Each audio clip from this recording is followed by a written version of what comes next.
একটা অমূল্য পাথর বলা হয়ে থাকে এই পাথরে দৈব শক্তি রয়েছে। দেবতার আশীর্বাদ হিসেবে এই পাথর আদিবাসীদের দেয়া হয়েছে। অসীম শক্তির অধিকারী এই পাথরকে পেতে কালো জাদু বিদ্যার কার বা অধিবাসী উঠে পড়ে লেগেছে।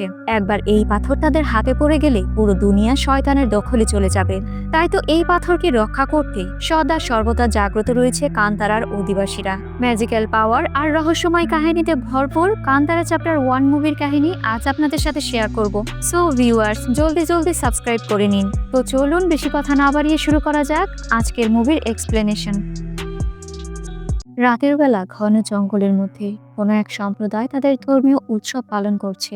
ঠিক এই মুহূর্তে অদৃশ্য মায়ায় এক ব্যক্তি আচমকা বন থেকে গায়েব হয়ে যায়। বেশ কিছুদিন পর সেই ব্যক্তির ছোট ছেলে তার বাবা হারিয়ে যাওয়ার সেই স্থানে দাঁড়িয়ে রয়েছে। এখান থেকে তার বাবা কেনই বা অদৃশ্য হয়েছে এই বিষয়ে সে ভাবতে শুরু করে। গ্রামের এক ব্যক্তি বলে, আদি যুগ থেকেই যখন মানুষ জাতি অন্যায় অত্যাচার সীমাহীন বেড়ে যায় তখন সৃষ্টিকর্তা এসব দমন করতে দৈবিক শক্তিকে পাঠায়। কাহিনী চলে যায় অনেক বছর আগে। কদম বনবাসীর উপর রাজ করত। পশ্চিমের লোকজন সামান রাজার নির্দেশে কার্যক্রম পরিচালনা করত। সামান রাজা মানুষরূপী এক দানব ছিল। সে তার প্রজাদের উপর নানাভাবে অন্যায় অত্যাচার জোর জুলুম করত। আদিবাসীদের মধ্যে ছোট্ট একটি মেয়ে একদিন মাছ শিকারের সময় পানির নিচে পড়ে থাকা একটা সুন্দর পাথরকে দেখতে পায়। পাথরটি তুলে গ্রামবাসীকে দেখালে তারা বলে এই পাথরটি নিশ্চয়ই দেবতাদের কোনো আশীর্বাদের পাথর। তাই তারা পাথরটি সেখানেই প্রতিস্থাপন করে। সকলেই ভক্তি শ্রদ্ধা সাধে পাথরটিকে প্রণাম জানাতে শুরু করে। এই সময় রাক্ষসী রাজার আগমন ঘটে। এক এক করে তার প্রজাদের মেরে ঝর্ণার পানিতে ভাসিয়ে দিতে শুরু করে, যার জন্য নিমিষেই সেই পানির স্রোত যেন রক্তের বন্যা বয়ে যায়। একদিন রাজার সমুদ্র পাড়ে তার ছেলেকে নিয়ে গোসল করছিল। দূরে থেকে কোনো একটি লোককে দেখতে পায় যে কিনা সমুদ্রের তীরবর্তী স্থানে মাছ ধরছিল। সাথে সাথে সৈন্যবাহিনী লোকটিকে রাজার সামনে হাজির করে। রাজা তার মৃত্যুর নির্দেশ দেয়। এই সময় সেই ব্যক্তির পকেট থেকে অমূল্য রত্ন পড়ে যায়। রত্নগুলোর নাম কান্তারা। রাজার কাছে সবকিছু থাকলেও এই কান্তারা সম্পদ নেই। তাই সে এই কান্তারা সম্পদ কোথায় পেয়েছে সেই স্থানে লোকটিকে নিয়ে যেতে বলে। অনেকটা দূরে যাওয়ার পর গভীর জঙ্গলে থেমে যায়। চারিপাশটা যেন অদ্ভুত মনে হচ্ছে। রাজা এই জার্নিতে তার ছোট ছেলে রাজশেখরকেও নিয়ে এসেছিল। রাজা চারিপাশের পরিবেশ বুঝতে সামনে এগিয়ে গিয়ে একটা গাছে মশাল দিয়ে আগুন ধরিয়ে দেয়। হঠাৎ করে পরিবেশ যেন পাল্টে যায়। সেখানে থাকা অদ্ভুত এক শক্তি ধীরে ধীরে সৈন্যবাহিনীকে শেষ করে দেয়। অবশেষে কালো মায়া রাজার পেছনে লাগে। একসময় রাজার মৃত্যু হয়। এই পুরো সৈন্যদল আর রাজার মধ্যে বেঁচে থাকে শুধুমাত্র রাজশেখর। ছোট ছেলেটি এসব কাহিনী দেখে ভয়ে আতঙ্কিত হয়ে দৌড়ে সেই স্থান থেকে পালিয়ে যায়। এক পর্যায়ে নদীর স্রোতে ভাসতে ভাসতে কারবা সম্প্রদায়ের কাছে পৌঁছে যায়। কান্তারা সম্প্রদায় সকলে পূজার বিষয়টা মানলেও কারবা সম্প্রদায় সম্পূর্ণ কালো জাদুতে আসক্ত ছিল। যাই হোক, কারবা সম্প্রদায়ের সকলে রাজশেখরকে তার রাজ্যে সঠিকভাবে পৌঁছে দেয়। সেই থেকে রাজা রাজশেখর আর কারবা সম্প্রদায়ের মধ্যে একটা অন্যরকম বন্ধুত্বর সৃষ্টি হয়। মাস দিন বছর কেটে যায়, তবে রাজার মন থেকে এখনো কান্তারার সেই ভয়ানক দৃষ্টি মুছে ফেলতে পারেনি। এদিকে কান্তারা সম্প্রদায়ের এলাকায় গুহার মধ্যে অমূল্য রত্নের পাশে হঠাৎ করে ছোট্ট একটি বাচ্চা ছেলের কান্নার আওয়াজ শোনা যায়। কে বা কারা এই বাচ্চাটিকে সেখানে ফেলে রেখেছে কেউ বুঝতে পারে না। তবে অদ্ভুত ব্যাপার হচ্ছে বাচ্চাটির আশেপাশে একটা বাঘ ঘুরঘুর করছিল। এমন ছোট্ট বাচ্চাকে দেখে কান্তারা সম্প্রদায় সেই বাচ্চাটিকে নিজের কাছে রেখে দেয়। বাচ্চাটির নাম দেওয়া হয় ভৈরবা। ওইদিকে আজকে রাজার নবাগত দ্বিতীয় সন্তান জন্মগ্রহণ করেছে। প্রথম বাচ্চা তো তার সুস্থ স্বাভাবিক, কিন্তু দ্বিতীয় বাচ্চাটির শরীর পুরো ঠান্ডা হয়ে জমে গিয়েছে। মনে হচ্ছে যেন মৃত সন্তান জন্ম দিয়েছে। এই পরিস্থিতি দেখে কারবার সম্প্রদায়ের লোক সেই বাচ্চাটিকে তাদের কোলে তুলে নেয় আর তাদের কালো জাদুবিদ্যা প্রয়োগ করতে থাকে। এক পর্যায়ে বাচ্চাটি সুস্থ স্বাভাবিক হয়ে আসে। এটা দেখে রাজার কারবা সম্প্রদায়ের ওপর শ্রদ্ধা ও ভক্তি বেড়ে যায়। সময়ের সাথে সাথে বাচ্চারা বড় হয়ে যায়। এদিকে ভৈরবার আশেপাশে দৈব শক্তি বিদ্যমান থাকে। কান্তারা সম্প্রদায়ের সকলেই যে সম্পদ চাষাবাদ করত কিংবা পেয়ে যেত তার একাংশ নিজেদের কাছে রেখে অপরাংশ দেবদেবীর জন্য আর আরো একটি অংশ তাদের জঙ্গলের সীমানার শেষাংশে রেখে দিত। তারা মনে করত রাক্ষস এসে জঙ্গলের শেষাংশে এই খাদ্য নিয়ে যাবে। রাজার ছেলে কুলশেখর আর মেয়ে কনকবতী তারা এখন অনেকটা বড় হয়ে গিয়েছে। একসময় রাজা তার ছেলেকে সিংহাসনে বসিয়ে রাজার মুকুট পরিয়ে দেয়। তবে দেখা যায় রাজা হবার অধিকার কুলশেখরকে দিলেও তার মধ্যে রাজা হওয়ার ন্যূনতম যোগ্যতা নেই। সে বড়দের সম্মান করতে জানে না, সৃষ্টিকর্তাকে বিশ্বাস করে না। প্রয়োজন ছাড়া মন্ত্রী মহোদয়ের সাথে অতিরিক্ত ভাব তার। রাজা হওয়ার পর থেকে কুলশেখর সর্বপ্রথম কান্তারা সম্প্রদায়ের অমূল্য সম্পদের খোঁজে বেরিয়ে পড়ে। কুল রাজা মজার ছলে এক এক করে পশুদের শিকার করতে শুরু করে। তবে এখানে রহস্যময় ব্যাপার কি জানেন? শিকারী পশুদের যখন সৈন্যরা জঙ্গলের মধ্যে আনতে যায়, ঠিক সেই মুহূর্তে অদ্ভুতভাবে শিকার করা পশুটি গায়েব হয়ে যাচ্ছে। শুরু হয়ে যায় জঙ্গলের মধ্যে মৃত্যুর খেলা। রাজার গাড়ি কোনো মতে সেই স্থান থেকে পালাতে সক্ষম হয়, তবে সৈন্যদল এক এক করে মারা যায়। আসলে কান্তারার গ্রামবাসী আর ভৈরবা মিলে রাজার সৈন্যদলের উপর আটক করেছে। সকলকে কুপকাত করে অবশেষে শিকার করা দুটি পশু আর সেই সৈনিককে নিয়ে কান্তারার গ্রামে প্রবেশ করে। রাতের বেলা গ্রামের মধ্যে গ্রাম প্রধান সকলকে নিয়ে আলোচনায় বসেছে। যুগ যুগ ধরে তাদের জঙ্গলে এভাবেই রাজা বাদশারা হামলা করে আসছে, তাই এ ব্যাপারে তাদের আরো সতর্ক হতে হবে। কান্তারার সীমান্তবর্তী স্থানে গার্ডের ব্যবস্থাপনা আরো কঠোর করতে হবে, যাতে করে এরকম আচমকা হামলার জন্য কান্তারার সম্প্রদায় সর্বদা প্রস্তুত থাকে। আলোচনা শেষে সকলেই যার যার স্থানে চলে যায়, তবে এসব আলোচনার কোনো কথাই ভৈরবা তার কানে ঢুকায় না। তার মতে এসব রাক্ষসের গল্প সম্পূর্ণ কাল্পনিক। রাজার সৈনিক চিহ্ন মরার ভান ধরে পড়ে আছে। ভৈরবা ইচ্ছে করে চিহ্নকে উস্কানোর জন্য বলে, এই আধমরা ব্যক্তিকে কষ্ট দিয়ে লাভ কি? এর থেকে একে একেবারেই মেরে ফেলি। চিহ্ন কেঁপে উঠে বলে, আমি এখনো জীবিত আছি। ভৈরবা বলে, আচ্ছা, আপনাদের রাজ্য এখান থেকে কত দূর? আপনার সাথে আমাদের নিয়ে যাবেন? আমরা শুধুমাত্র আপনার রাজ্য দেখতে যাব। সৈনিক বলে, রাজ্য দেখার পর? ভৈরবা বলে, চলে আসবো। সৈনিক বলে, মহারাজা জানতে পারলে তো আমাকে শেষ করে ফেলবে। ভৈরবা বলে, তাহলে আমরা কোন ভালো মানুষ যে আমরা আপনাকে ছেড়ে দেব? সৈনিকের কাছে আর কোনো অপশন নেই। এই প্রথমবার ভৈরবা তার দল সহ তাদের রাজ্যের বাইরে চলে যাচ্ছে, তাই দেবের সন্তুষ্টির জন্য কিছু রীতি নেওয়াজ পালন করে। রাজার সীমানা থেকে শুধুমাত্র সৈনিকেরই প্রবেশ হবে, তাই কান্তারার সম্প্রদায়ের সকলকে মৃত সৈনিকদের শরীর থেকে পোশাক খুলে নিয়ে নিজেরা পরিধান করে নেয়। শুরু হয়ে যায় রাজার রাজ্যে যাওয়ার জন্য পথ চলা। অনেকটা রাস্তা যাওয়ার পর রাজার সীমান্তবর্তী গেটের সামনে পৌঁছে যায়। সৈনিকদের পোশাক দেখে প্রবেশ গেট খুলে দেয়া হয়। রাজমহলের মধ্যে কুল রাজাকে দেশের দায়িত্বভার দিলেও সে তার জীবনকে ফুলের সুঘ্রাণে ভরিয়ে দিয়েছে। রাজ দরবারে জরুরি মিটিং এর সময় পর্যন্ত সে মাতাল হয়ে প্রবেশ করে, যা দেখে দরবারের সবাই আসলেই চিন্তিত। রাজার যদি এই হাল হয়, তাহলে না জানি রাজ্যের কি দশা হবে। প্রাসাদের বিভিন্ন বর্ণনা দেওয়ার সময় সৈনিক বলে, এখান থেকে যেও না, রাজকুমারী কনকবতী এসেছে, তার সামনে না পড়লেই ভালো হবে, পড়ে গেলেই ফেসে যাবে। কিন্তু ভৈরবা জেদ দেখিয়ে কনকবতীর সাথে দেখা করতে সেই রাস্তা দিয়ে এগিয়ে যেতে শুরু করে। যতই সামনে আগাচ্ছে বুঝতে পারছে এই রাজা তার প্রজাদের উপর নিষ্ঠুর আর অমানসিক অত্যাচারের নির্দেশ দিয়ে রেখেছে। একপাশে খাবার দিতে দেখে কান্তারার কিছু লোক খাবারের সাইডে চলে যায়। সৈনিক তার পিছু পিছু চলে আসে। আসলে কাকে রেখে কার পিছু করবে সৈনিক নিজেই বুঝে উঠতে পারছে না। এই সময় কনকবতীর নির্মাণকৃত রাজপ্রাসাদ থেকে বেরিয়ে আসে। কাজের জন্য পাথর খোদাই করতে গিয়ে পাথরের একটি অংশ ছিটকে গিয়ে মৌমাছির চাকে লেগে যায়, যার জন্য চারিদিকে মৌমাছি ছড়িয়ে পড়ে।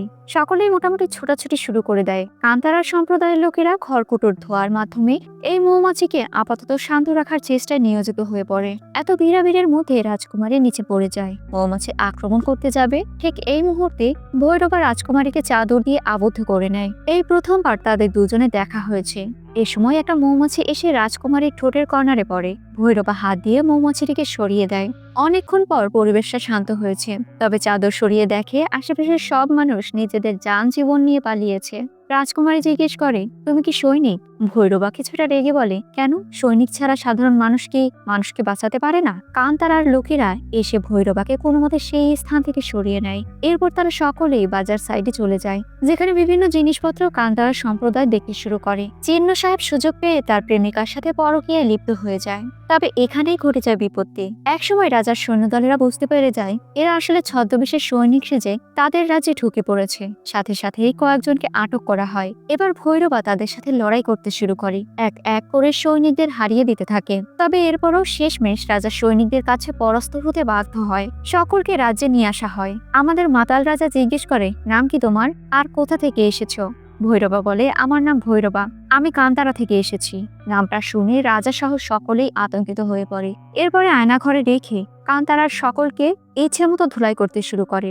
রাজা বলে, আমার দাদা গিয়েছিল ওই এলাকায়, কিন্তু তোমরা ধোঁকা দিয়ে আমার দাদাকে মেরে ফেলেছ। এই বলে রাজাও তাদের মারতে শুরু করে। কান্তারার গ্রামবাসীরা রাজাকে উস্কাতে থাকে। এভাবে বেঁধে প্রতিশোধ নেওয়ার মানে কি? সাহস থাকলে হাত খুলে দে। কুল রাজা রেগে যায়। এর সময় শেখর রাজা চলে এসে বলে, তোমরা আমাদের রাজ্যে প্রবেশ করলে কি করে? ভৈরবা বলে, কেন? আপনার রাজ্য কি আসমানে, যেখানে যেতে হলে আমাদের পাখা লাগাতে হবে? সৈনিকের নাম উচ্চারণ না করার জন্য দূর থেকে আমাদের সৈনিক মশাই মনে মনে কিছুটা শান্তি পায়। রাজা জিজ্ঞেস করে, আমার রাজ্যে প্রবেশ করতে তোমাদের ভয় লাগলো না? ভৈরবা বলে, ভুলে যাবেন না, কোনো এক সময় আপনারা আমাদের রাজ্যে প্রবেশ করেছিলেন বলে আপনাকে দয়া দেখিয়ে ছেড়ে দিয়েছিল, কিন্তু সকলকে কিন্তু ছাড়া হয়নি। এখন আপনি কি করে ভাবলেন আপনি আমাদের এখানে আটকে রাখতে পারবেন? রাজা এমন সাহসিকতা দেখে চুপ হয়ে যায়। খাবার টেবিলে কুল রাজা খুব রাগ দেখাচ্ছে। তার কথা এসব সম্প্রদায়ের লোককে তো মেরে ফেললেই কাহিনী শেষ হয়ে যায়। কনক বলে, ওর কথার জোরে বুঝতে পারলে না ও ওর সম্প্রদায়ের শক্তিশালী একজন ব্যক্তি।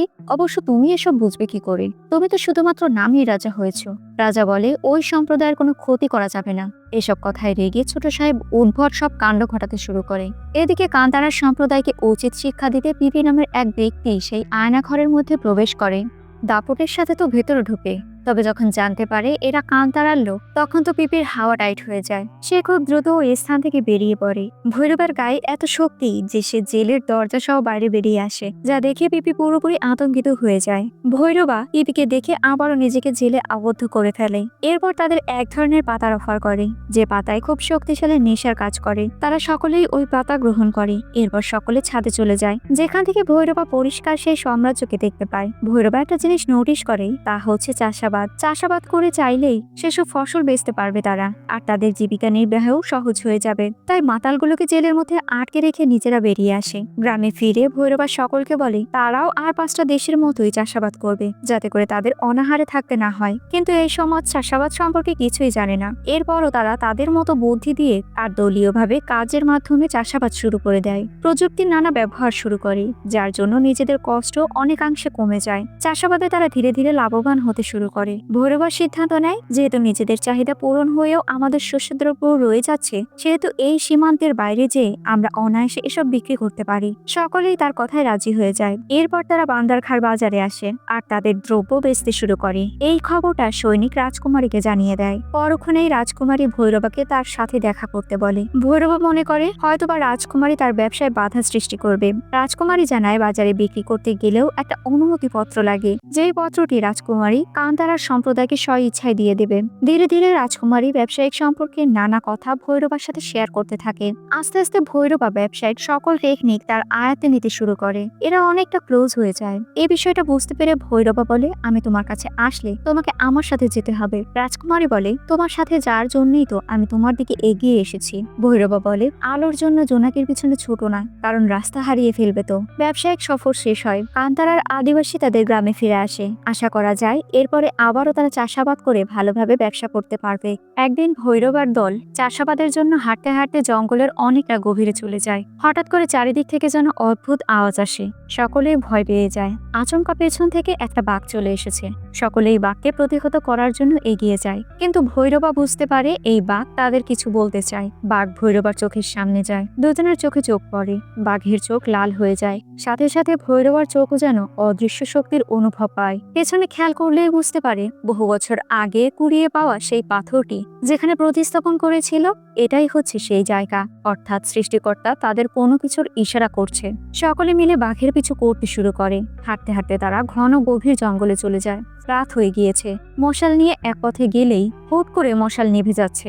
আচমকা কানে খুব তীব্র আওয়াজ শোনা যাচ্ছে। পেছনে ঘুরলেই ভৈরবা দেখতে পায় আশেপাশে কেউ নেই। সে আবারও পেছন পথে চলে আসে।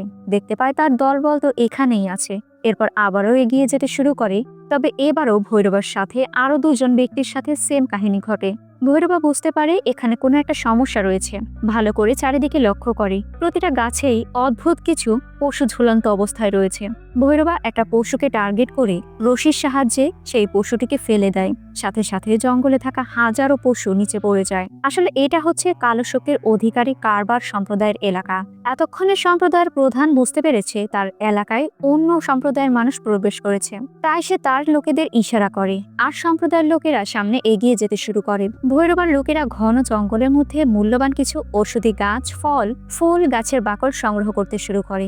এ সময় দূর থেকে কেউ একজন ভৈরবার এক সঙ্গীকে নিহত করে ফেলে। ভৈরবা বুঝতে পারে নিশ্চয়ই কোনো বিপদ আছে। চারিদিকে কারবার লোকেরা ভরে যায়। শুরু হয়ে যায় দুই পক্ষের মারামারি। কান্তারার লোকেদের একটা টেকনিক ছিল, বিপদে পড়লে তারা শুধু কণ্ঠস্বরের আওয়াজের মাধ্যমে একে অপরের সাথে কথার ভাষা বুঝে নিত, যার জন্য সকলেই ধীরে ধীরে আড়াল হয়ে যায়। শুধুমাত্র ভৈরবা কারবার সম্প্রদায়ের লোকেদের সাথে লড়াই করতে শুরু করে। কারবার লোকেরা পেরে ওঠে না, তাই আবারও তাদের কালো জাদু বিদ্যা কাজে লাগাতে শুরু করে। যখন ভৈরবা আর তার লোকেরা অসহ্য যন্ত্রণায় ছটফট করে, ঠিক সেই মুহূর্তে হাজারো বানর এসে তাদের ওপর আক্রমণ করে। এই সুযোগে জাদুকরী ভৈরবার লোকেদের আটকে ফেলে, আর এক বৃদ্ধ বয়স্ক লোক সামনে আসে। ভৈরবাদের ক্ষতি করতে যাবে, তখনই বাঘমামা এসে সেই ব্যক্তির ঘাড় মুটকে দেয়, যা দেখে ভয়ে সকলেই সেই স্থান থেকে পালাতে শুরু করে। এবারের মতো কোনো মতে বাঘের জন্য বেঁচে যায়। গ্রাম প্রধান এসব কাহিনী শুনে তাদের উপর রাগ ঝাড়তে শুরু করে। ভৈরবা বলে, আমরা তো ইচ্ছে করে যাইনি, আমাদেরকে নিয়ে যাওয়া হয়েছে, আমরা বাঘের পিছু পিছু যাচ্ছিলাম। সকল কাহিনী শুনে গ্রামের মানুষ বুঝতে পারে অতীতের সাথে বর্তমানের কোনো কানেকশন রয়েছে। গ্রাম প্রধান বলে, অতীতে যখন তারা ওই পাথরটি পেয়েছিল, তখন সেই পাথরকে গ্রামে প্রতিস্থাপন করেছিল। আসলে সৃষ্টিকর্তার দেয়া যেসব দ্রব্য শক্তি এই গ্রামের সকলের মধ্যে ছিল, সেসব শক্তিকে কারবার সম্প্রদায় নিজেদের অধীনে নেয়ার জন্য ছদ্মবেশে কান্তারার গ্রামে ঢুকে পড়ে আর কিছুদিনের জন্য আশ্রয় চায়। গ্রামের মানুষ সরল মনে তাদের গ্রামে বসবাস করতে দেয়।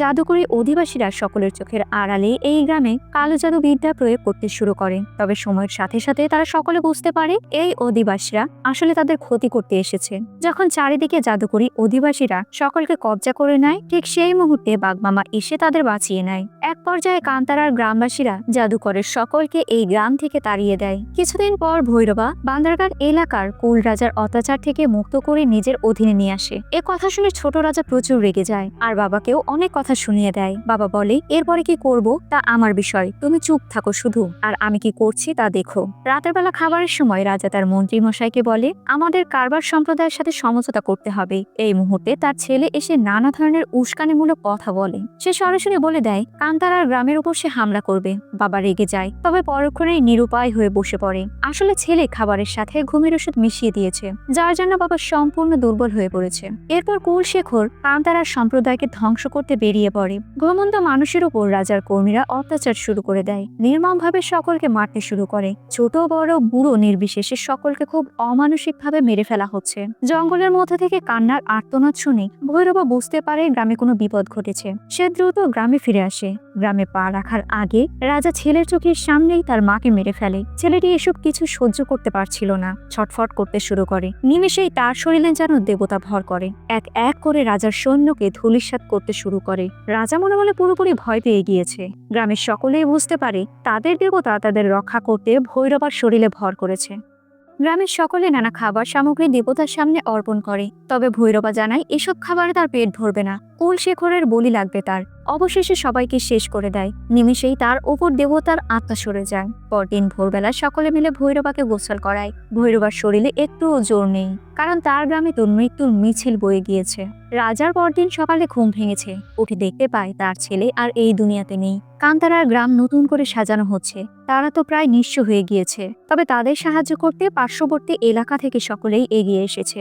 এদিকে রাজদরবারে প্রতিষ্ঠিত করা শিবলিঙ্গ দ্বিখণ্ডিত হয়ে গিয়েছে, যার জন্য সকলেই ভয়ে আছে, কারণ দেবতাই তো তাদের উপর রাগ রয়েছে। তাই কনকবতী দ্রুত কান্তারার সীমান্তবর্তী স্থানে চলে যায়। গ্রামবাসীরা সকলেই তাকে আটকে দেয়। যদি তাদের সীমানায় পা রাখে কেউ, তাহলে তাদের তীরের আঘাতে মেরে ফেলা হবে। এসব কিছু পাত্তা না দিয়ে কঙ্কাবতী সেখানে প্রবেশ করে আর তাদের করা ভুলের জন্য তাদের কাছে ক্ষমা চায়। যেহেতু তাদের শিবলিঙ্গ দ্বিখণ্ডিত হয়ে গিয়েছে, সেহেতু কান্তারার দেবতাকে সেই অধিবাসীদের কাছে চেয়ে বসে, কারণ দেবতা তো সবাইকে রক্ষা করবে। ভৈরবা বলে, আমি রাজি হলেও আমার দেবতা কখনো আপনাদের কাছে যেতে রাজি হবে না। কনক বলে, এ কথা কি তুমি বলছো না তোমার দেবতা বলছে? বিষয়টা খতিয়ে দেখার জন্য রাতে তারা দেবতার আগমনের রীতি পালন করে। একসময় দেবতা বৃদ্ধ চাচার উপর ভর করে বলে, আমি যেখানেই থাকি না কেন, তোমাদের আর ওদের দুই পক্ষের খেয়াল রাখবো, আমাকে ওই স্থানে পাঠিয়ে দাও। কথার মানে বুঝতে পেরে পুরো গ্রামবাসীরা মিলে তাদের দেবতার পাথরকে ভৈরবার মাধ্যমে রাজার প্রাসাদে পাঠিয়ে দেয়। পুজোর অনুষ্ঠানের মাধ্যমে দেবতার পাথরকে প্রতিস্থাপন করা হয়। দেবতার অভিষেক শেষে রাজ্যের সকলের সামনে সম্মান জানিয়ে কনক বলে, দেবতার প্রতিস্থাপনে আপনি আমাদের সাথে এত সুন্দরভাবে দৃঢ়তা বজায় রেখেছেন, তার জন্য আপনাকে অসংখ্য ধন্যবাদ। ভৈরবা বলে, ভালোবেসে কিছু বললে আমরা কখনো না করি না। রাজা বলে, তাহলে ভালোবেসে একটা কথা বলবো? ভৈরবা বলে, ওই তো যে রাজ্য আমরা দখল করেছি সেই রাজ্য আপনাকে দিয়ে দেবো, তাই তো? তবে তার বদলে আমার শর্ত আছে, আপনি যাদের দাসী হিসেবে আটকে রেখেছেন তাদের সকলকে ছেড়ে দিতে হবে। রাজা অবশেষে তার শর্ত মেনে নেয়। ভৈরবা তার সাহসিকতার জন্য অসংখ্য দাস দাসীকে অন্যায় অত্যাচারের হাত থেকে মুক্তি দেয়। রাতের বেলা ভৈরবা দেখতে পায় তার গ্রামে কারবার লোকেরা কালো জাদু ছড়িয়ে দিচ্ছে। এই অদ্ভুত স্বপ্ন দেখে তার ঘুম ভেঙে যায়। ঘুম ভাঙলে বাইরে এসে দেখতে পায় গ্রামের সকল বাচ্চারা খুব অসুস্থ হয়ে পড়েছে। ভৈরবা বুঝে উঠতে পারে না এসব কিভাবে কি হয়ে গেল। তখন তার মাথায় আসে পূর্বকাল থেকে এখন পর্যন্ত সকলে ঈশ্বরের মধুমতি নামে একটা শব্দ উচ্চারণ করত। সে কল্পনায় দেখতে শুরু করে রাজশেখরের কন্যা যখন মৃতপ্রায় অবস্থায় জন্ম নিয়েছিল, ঠিক তখন কারবার লোকেরা তাকে কালো জাদু বিদ্যার মাধ্যমে জীবিত করে তুলেছিল। সেই থেকেই কনকের কারবার সম্প্রদায়ের ওপর অন্যরকম একটা বিশ্বাস রয়েছে। যতদিন দেব বা দৈব শক্তি কান্তারায় ছিল ততদিন এই সম্প্রদায়ের কেউ ক্ষতি করতে পারত না, আর দৈব শক্তিও সুরক্ষিত ছিল। ওই দৈব শক্তিকে নিজেদের কন্ট্রোলে নিয়ে আসতে কারবার সম্প্রদায়, রাজশেখর আর কনকবতী মিলে এই প্ল্যান করেছিল। তারা কালো জাদুর মাধ্যমে গ্রামবাসীকে দেবতা হস্তান্তরের বিষয়ে রাজি করিয়ে নেয়। এখন দৈব শক্তি তাদের হাতে রয়েছে, তাই তারা চাইলেই সাধনার মাধ্যমে বড় ধরনের অনর্থ ঘটাতে পারবে। পুরো বিষয়টা ক্লিয়ার হওয়ার পর ভৈরবা সকলকে উদ্দেশ্য করে বলে, আমাদের দেবতাকে ওরা ছলনার সাথে কেড়ে নিয়েছে। দেবতা ছাড়া আমরা অস্তিত্বহীন। এখন আমাদের সকলকে লড়তে হবে, আমাদের দেবতাকে ফিরিয়ে আনতেই হবে। দুই পক্ষের যুদ্ধ শুরু হয়ে গিয়েছে। সকলেই জানে ভৈরবা কতটা শক্তিশালী। এই দিনের সম্মুখীন কোনো একদিন হতেই হতো। এটা আগে থেকেই চিন্তা করে কনকবতী ইচ্ছাকৃতভাবে কালো জাদু করার জন্য অনেক আগে থেকেই ভৈরবের চুল নিজের কাছে রেখে দিয়েছিল। যুদ্ধের মাঠে ভৈরবা আর তার সৈন্যদলরা রাজার সমস্ত দল বাহিনীকে শেষ করে দেয়। এদিকে কালো শক্তির মাধ্যমে রাজশেখরের বাবার আত্মাকে তার শরীরে প্রবেশ করিয়ে আরো দ্বিগুণ শক্তিশালী বানিয়ে দেয়া হয়। যুদ্ধের ময়দানে দাদা, বাবা, মেয়ে তিনজনেই হাজির হয়ে যায়। কনকবতী এক এক করে সকলকে মারতে শুরু করে, আর রাজা আর ভৈরবা দুজনেই লড়তে শুরু করে। তবে এবার ভৈরবা পেরে ওঠে না। আসলে রাজার কালো জাদুর শক্তির কাছে ভৈরবা খুবই দুর্বল। তখন সেখানে এক চাচা এসে বলে, যখন তোমাকে কুয়োর মধ্যে আমরা পেয়েছিলাম, কেউ কখনো জানার চেষ্টা করিনি কে তুমি, কোথা থেকে এসেছো। এখন তুমি সেখানে গিয়ে তোমার প্রশ্নের উত্তর খুঁজে নাও, আমি এদিকটা সামলে নিচ্ছি। চাচা তার ম্যাজিক্যাল পাওয়ার দিয়ে রাজামশাইকে আটকে রাখে। ভৈরবা ততক্ষণে কুয়োর মধ্যে চলে গিয়েছে, সামনে এগিয়ে যেতে শুরু করে। এদিকে কনক চাচার বুকের মধ্যে হাত ঢুকিয়ে বলে, কান্তারাকে রক্ষা করতে আর যত মানুষ আসুক না কেন, আমি তাদের সকলকে মেরে ফেলে ওই দেবতার পাথরকে রক্তে ভাসিয়ে দেব। সাথে সাথেই চাচা আগুনে পুড়ে ছাই হয়ে যায়। ভৈরবা গুহার মধ্যে অনেকটা দূরে একটা শিবলিঙ্গ দেখতে পায়। এই মুহূর্তে একটা দানব তার উপর হামলা করে বসে। ভৈরবা তাকে প্রতিহত করতে চেষ্টা করে, তবে পেরে ওঠে না। একসময় শিবের কাছে থাকা ত্রিশূলটা হাতে নিতে তার চোখ দুটো লাল হয়ে যায়। সামনে থাকা দানব মাথা নত করে তাকে সম্মান জানায়। যুদ্ধের ময়দানে আকাশ থেকে আচমকা একটা আগুনের গোলা ছিটকে পড়ে, যেখান থেকে বাঘ আর ভৈরবা বেরিয়ে আসে। এরপর কালো জাদু প্রধান ব্যক্তিকে মেরে ফেলা হয়। ভৈরবা নিজ হাতে কনক আর তার বাবাকে মেরে ফেলে। অবশেষে তারা তাদের দেবতাকে আবারও গ্রামে প্রতিস্থাপন করতে পেরেছে। আজ গ্রামে পূজার উৎসবে আনন্দে মেতে উঠেছে। আজ আবারও কুয়োর মধ্যে ভৈরবা অদৃশ্য হয়ে যায়। বর্তমানে দেখা যায় ছেলেটি বলছে, তাহলে সেই কুয়োটি যদি এই স্থানেই থাকে, এখন কি করে গায়েব হয়ে গেল। এটা যেহেতু চ্যাপ্টার 1 ছিল, চ্যাপ্টার 2 অবশ্যই আসবে। সো ভিউয়ার্স, ভিডিওটি কেমন লাগলো? ভালো লাগলে লাইক, কমেন্ট, শেয়ার এবং সাবস্ক্রাইব করবেন। এতক্ষণ আমার সাথে থাকার জন্য অসংখ্য ধন্যবাদ।